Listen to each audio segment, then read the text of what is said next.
Welcome into another edition of Bama and Bourbon with Aaron Suttles from Yale, Alabama. I'm Lance Taylor for the next round. We talk bourbon, we talk Alabama, more so basketball today, and our bourbon of choice.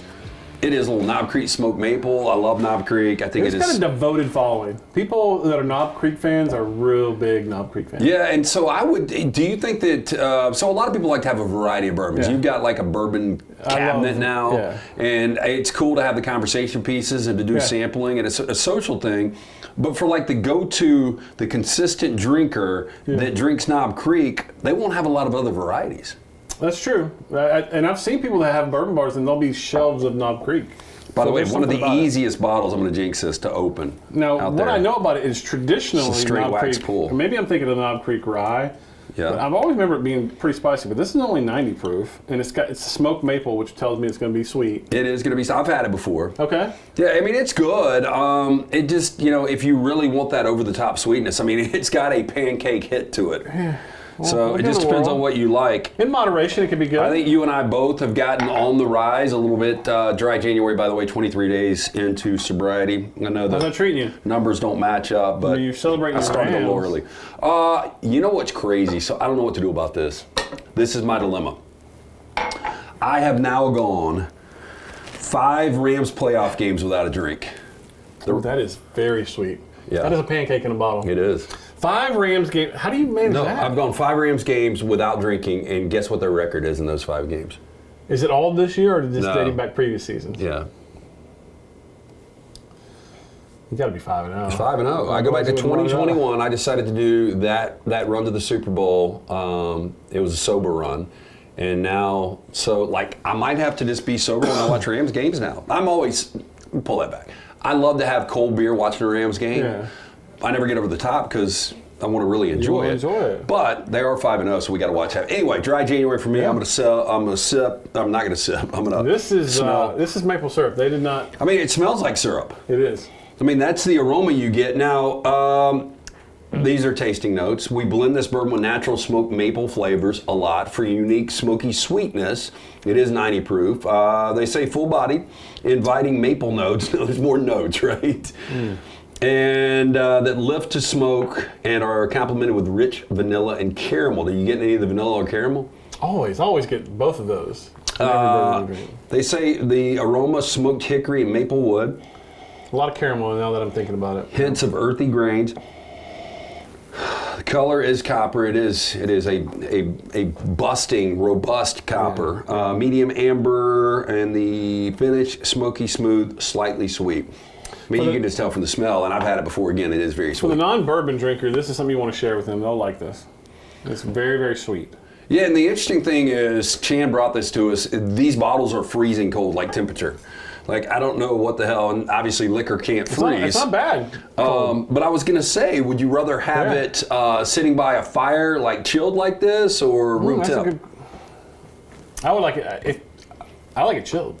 Okay. Yeah. Okay. So, a lot of different directions to go here. Our title sponsor, always our friends at MyBookie. Use that code TNR Casino, 300% deposit bonus up to $2,000. Again, the code put in TNR Casino. We'll get to the collective. We'll get to our friends at the Beverage Place and Pink Package as well. Alabama basketball. Look, A&M was out without their best player, Wade Taylor IV, but Alabama still never trailed. They got up by as many as 15. Another dominant performance. Yeah, I mean, they still have moments where there's like a lull. They allow other teams to make runs. But what do they say in NBA basketball? There's always going to be a run. It's just sort of the way Alabama plays. I'll give them credit, though. And by the way, that's going to be the SEC this year, right? Yeah, it was an unwatchable basketball game. 88 free throws. Yeah, it's ridiculous. It's ridiculous. And... But I'm finally glad that Alabama matched another team's. Like, you want to play that way? Fine, we'll play that way. Like, I cannot stand watching Tennessee play basketball. I think Rick Barnes is a phenomenal basketball coach, but they might as well be wearing boxing gloves. It's to the point that the refs don't call it. They allow you to allow the other team to take you out of your rhythm. But Alabama's like, you know what? We're going to play that style too. And they played that style, still scored what, 94 points? 94 points, playing that style. And only shot 39%. Yeah, and they made a lot of threes though. I thought they shot, made a lot of threes. That helped, and it didn't hurt that Texas A&M missed 20 free throws? Texas A&M, was 28 of 48. Bama was 27 of 40. So not the best That's shooting free throw days. shooting at home. Yeah, I mean that really is. And when you got 33 missed free throws, I mean I don't know who wants to pay to see that. And it's pretty amazing that you still had 182 points scored in that game. You know what's really impressed me, and you brought up on this show last week, Chris Youngblood. Yeah. And like he's just getting more and more involved, and the production's going up.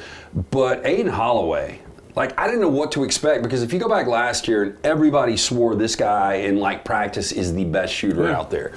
And, when it got to game time, he just missed a lot of shots last year for the Auburn Tigers. He transfers in state, and you just wonder, it's a little added pressure going to your state rival. But I think, man, in spots, I mean, he's just instant offense off the bench. He extends the range, too. He'll shoot it from deep. I think, and listen, I don't want to say, because I wasn't around Auburn, and I didn't follow Auburn all that closely. You guys did last year. I do think there is a freedom in which Nate Oats allows his players that I think is freeing to some guys, and they don't have to worry about every time you miss, because when you start, when you're in a muscle memory sport, golf or basketball or any of that stuff, when you start thinking about it, it hinders you. Yep. And so if you're shooting with the thought of, man, if I miss the next couple shots, I might get pulled from the game or coach might dress me down. And I'm not saying that Bruce Pearl did that because I don't know. I'm just saying the way Nate Oats, he gets mad at you if you have an open three and you don't take it. Now there are certain guys, you don't want Cliff out there hoisting. Well, you heard Rick Barnes comment the other day, right? When he was talking about Chaz Lanier, he's like, we diagrammed this play. The reason I pulled him out of the game is he had the shot, he didn't take it, and we're paying him to take that shot. That was pretty bold. People got pissed off, but I mean, that's the reality of the situation. That's Nate. If you have an open three and you don't take it, he's just kind of the same way. He'll sit you down. So I think there's something freeing for Aiden playing in that sort of offense, and we're starting to see some results from it. Look, I think Buzz is a really good coach. And again, once A&M gets whole, I think they're going to be, again, like most teams in the SEC, are really difficult out. But you go back and you look at the start this year, they've only been out-rebounded one time, and Alabama completely dominated the glass. So, there's so many different ways Alabama can beat you now, whether it's the bench, whether it's rebounding, obviously by the three. I mean, and just tremendous depth. I mean, you can't overstate it. We had Richard Hendricks on the show earlier this week, and that's what he continued to talk about, was the depth of this Alabama team is really insane. Yeah, they've been playing 11 guys. Now, with Houston Mallett sort of banged up, there's talk that he's going to redshirt, which they initially started the season, they were going to redshirt him. How many games do you get in basketball for the redshirt? I think there's a percentage of your games. Okay. And so when Latrell Wrightsall went out, that changed that, so they brought Houston in, and now he's dealing with another injury. I think the plan, and I don't want to speak for Nate Oats because he didn't tell me anything. I'm just reading the tea leaves here. I think the plan would try to be to redshirt him and then have him and Latrell Wrightsall back next year, which would be optimal. So they had 11 with Houston, and now because of that, you're down to a 10-man rotation, which is still a lot. I mean, that's a full line shift in hockey and for basketball. 5 in, 5 out, which they can do at times. I know you don't. And tell us about the collective, and then I got a question on the collective. Yeah, yay-alabama.com.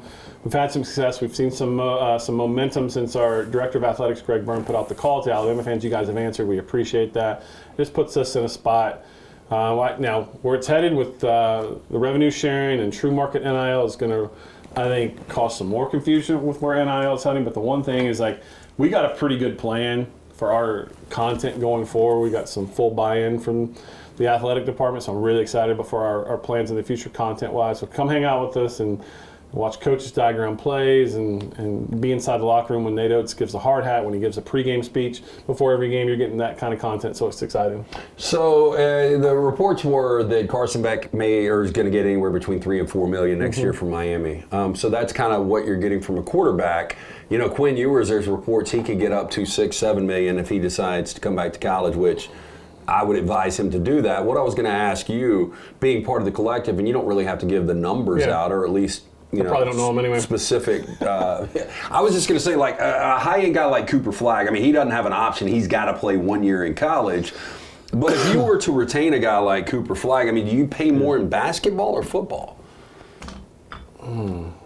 I think it depends on the team, how desperate they are to win, but it feels like basketball. Yeah, because one guy can change it. One guy can literally take you to a Final Four and win it. Now, where it's all headed, and I sort of referenced this in my plug for Alabama, you're not going to be able to do that in the future. You're going to have to, there's going to be a third-party auditor that's going to say, okay, you signed this guy for $5 million, provide to me that he provided $5 million worth of NIL value. Okay, well, here's what I would say. You cannot make up these numbers. There's going to be an auditor coming. But go back to the year Zion played and they got to the Sweet 16 and got bounced. I mean, you couldn't watch anything in college basketball without Zion coming up. No, depending on the guy, yeah. Yeah, so, but I think there's probably a way to show that, right? I guess that's kind of the art. You guys are probably working behind the scenes on. Not me, but there will be people, like, there's going to be an accounting firm somewhere that's going to say, okay, show us your contract for player B. Okay, here's the XYZ is the amount of money he waived. Show me the value in true market, not some made up, this is what I think it's worth. There's going to be a third party that says this was worth that much. Okay, here's where I have a problem with this. Yeah. Because you've got guys in corporate America where some guys are overpaid. Mm-hmm. Like, and I don't know if you can justify their salary by like doing a deep dive into what they're making. I think what they're trying to do is to, which we all understand what it's become, is pay for play. Well, yeah, but so let me ask you this. This is going to be with revenue sharing already. I'm just going to use random. Revenue share is set. Okay, NIL will be money on top of that. Okay, but Isaiah Bond pops in my head. He's going to the NFL now. Yeah. Whatever Isaiah Bond is worth. Yeah.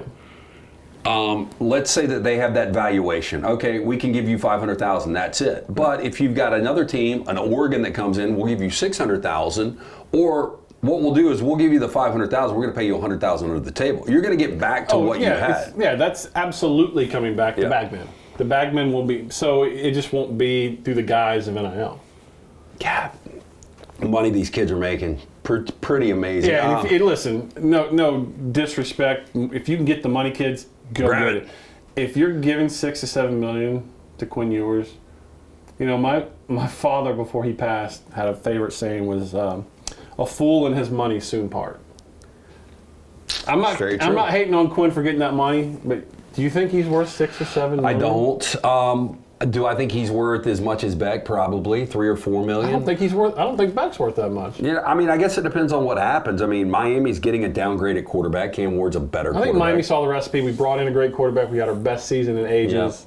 Yeah. Let's ride that. Back to you. It depends on how desperate the program is. So, somebody is going to pay that. Bama and Bourbon brought to you by our friends. Beverage Place located next to the PGA Superstore right there on Highway 280. Pete Package located across from the Target next to Arby's on Highway 280. One-stop shop, liquor, beer, seltzers, wine, sodas, mixers, cigars, ice, even fresh lemons and limes. They open early, they close late. Stop in, see Chan, JJ, all the fine folks there. They're the ones that brought us. Listen, I'm not trying to be a misogynist. I know I'll be accused of being a misogynist. I can't wait to hear this comment. But for the lady in your life that maybe doesn't like the burn, like that doesn't have burn. Yeah. It's still going to, for non-bourbon drinkers, it's probably still going to have a little spice they're going to get acclimated to. But for someone who's not into bourbon, they'll like that. Okay, fair enough. And there are plenty of the women out there that love bourbon. Away from basketball, on the football, anything staff-wise, any transfer news that you can potentially possibly get into? I think probably there's a couple of, and this is me saying, again, reading the tea leaves. They're not coming to me. Coach DeBoer's not, you know what, Aaron, this is happening. But I could see a couple of staff moves being made. One we already know, right? And if you go to the website, Chuck Morrell is listed as, I think he's linebackers. Okay. So that's already on the website. And look, I've been in the locker room. He was doing a lot of that anyway, because there was that period when the people from the press box got to get down for halftime. So in that period, now Kane coached from the sideline, but linebackers coach would have to come down from the press box. So in that interim period, Morrell was there sort of coaching up the linebackers in the locker room. So he's been with Coach DeBoer before. I think he's got a little bit of that rah-rah that's been missing in the Alabama locker room a little bit that I think Dave Ballou sort of filled in. I wish I could share some of them. Did Scott Cochran have that rah-rah back in the day? Yeah. Yeah, and Coach DeBoer, that's just not him. That's not who he's going to be. But you need that. You do. You do. Look, I want to tease this. There's a documentary coming out on Alabama football this season. And who did that documentary, by the way? It's a third party. It's going to come. I think it's going to get first released on Fox Nation. Have y'all seen any cuts? I got the first episode. I got to view it to give notes and stuff that we want. Pretty good. Out. Yeah, cinematically it's well done. Okay. It's very, very well done. Where is it going to be? Streaming, obviously. Somewhere? I think the plan is to get it on Fox Nation. They're going to get exclusivity to it first, and then try to option it to like Okay. a prime or something. But there's this moment where Coach DeBoer is giving a talk to his team. I think it's the Georgia game, and he says "hell," which he doesn't cuss. Yeah, it was one of the things when we went to the facilities back in February. You know, I had done some deep dive kind of like fact gathering on him to ask him some questions, and it was the old play-by-play guy at Sioux Falls, and he said, I forgot how many years he was there, 7, 8, 9, and he was like, I never heard him cuss one time. And look, I don't think the guy that became a storyline last year. It's just he doesn't regularly do it. It's not Bobby Johnson Vanderbilt where you're making coaches actually pay to the swear jar. He's not Southland Surrey where he's dropping an F-bomb. But there's a moment where he's giving I think it's the pregame talk before Georgia, and he actually says something, I think he says hell. And he continues to talk, and then the players are like looking around each other, and then they got hyped because he said hell. So that's on the dock. I just think that was sort of that. So you need some fire and brimstone to balance that. And I think Coach Ballou, the strength coach, did that this year. I think Freddie Roach did that some this year. And I think Coach Morrell is really going to pick up that baton in that regard. Okay, you said staff. It sounded like plural. Mm-hmm. Maybe I'm reading too much into it. Let me ask you this, because staff singular or plural? I think you can like beer. I think it can be both, right? I think it is both. Yeah. So you see where my head goes there. So if there are other staff movements, do you foresee that in the next week? Yeah, I would think weeks. You won't have it in place. One, you got junior day coming up at the university, so you really want potential relationships that you're building for recruiting in the future to start taking place. So I think you would want that. You certainly want them in place before spring practice starts. I know there's enough time before that, but in terms of getting on the road recruiting, you want the player to know who they're going to be playing for. So yeah, I think that would be in the week. It would be won't be months. It will be weeks. If it happens. Most speculation is Ty Simpson is going to be QB1, at least going. I think he's got a leg up. Yeah. Yeah. Who do you think he has the most interaction with? Is it Nick Sheridan? Is it Kalen DeBoer? Do you have any idea? I think it's both. And look, I also think you need to fully recognize he comes from a coaching family. His dad's a head coach. So, but yeah, I would think it's Nick Sheridan, and then I also think, knowing what I've heard behind the scenes of how Coach interacted with Jalen, there's a close bond there too, where they're watching film together, stuff like that. So, look, I think Ty's got a leg up because he knows the offense, he knows the terminology, he's been in a college program, but Keelan Russell, from everyone talking around him, from his performance, I don't know if he played in the Under Armour All-American game, whatever that is, and talking, hearing people talk about his high school coach. His high school coach, look, and I understand every high school coach has got to prize people they're going to talk up. Sure. That's just part of the deal, right? But his high school coach is publicly saying he's the best high school player he's ever seen. Well, and his high school coach wants him to end up being Tom Brady. I mean, hey, I coached Tom Brady. I mean, only so many people can say that. Yeah. Look, Bryce Underwood is going to be starting for Michigan as a true freshman. But he's physically already there. Oh, he is 100%. One thing I've been told about Keelan, and I don't know it to be true because I've not stood next to him, but I think he's listed at 6'2", 6'3". I think 6'3". Someone told me he's hit a growth spurt recently. He may be closer to 6'5". Wow. So, but that, for a teenage, and for those who are, if there are women out there watching, when you're a teenage boy, it's impossible to gain weight. Oh, impossible. Like, not now with me where I look at a pizza and I gain 10 pounds. So, like, that is a struggle for some guys. To add weight is a real struggle. So, it's going to take a little time for him to build some strength, to have that sort of stature that a Bryce Underwood. Yeah, he'll probably never get that big because Bryce is being compared to Cam already. You've heard that, right? Yeah, look. So when Bryce isn't nearly as tall. I think Bryce. I mean, I saw him. Like I walked right past him. We were at an event in Nashville, and I want to say he's 6'3", but every bit of 6'3". But he's just already chiseled. He's got a man body. Yeah. On what a 17, 18-year-old. So I fully expect him to start. So my point was going to be, who knows? I mean, it's a different era now.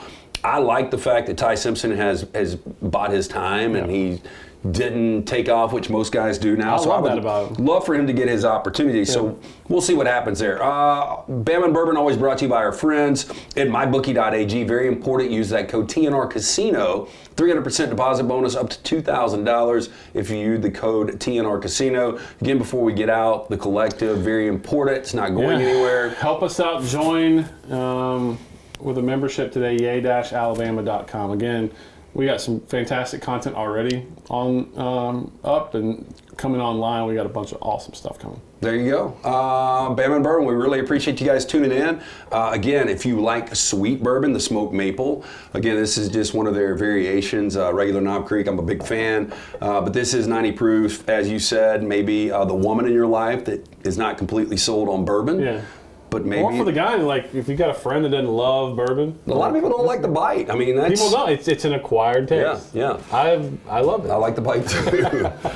So there you go. More Alabama and more bourbon next week. Tell your friends, like, subscribe right here on Roll Tide Pods. It is Bama and Bourbon. Have a great week. Be safe out there.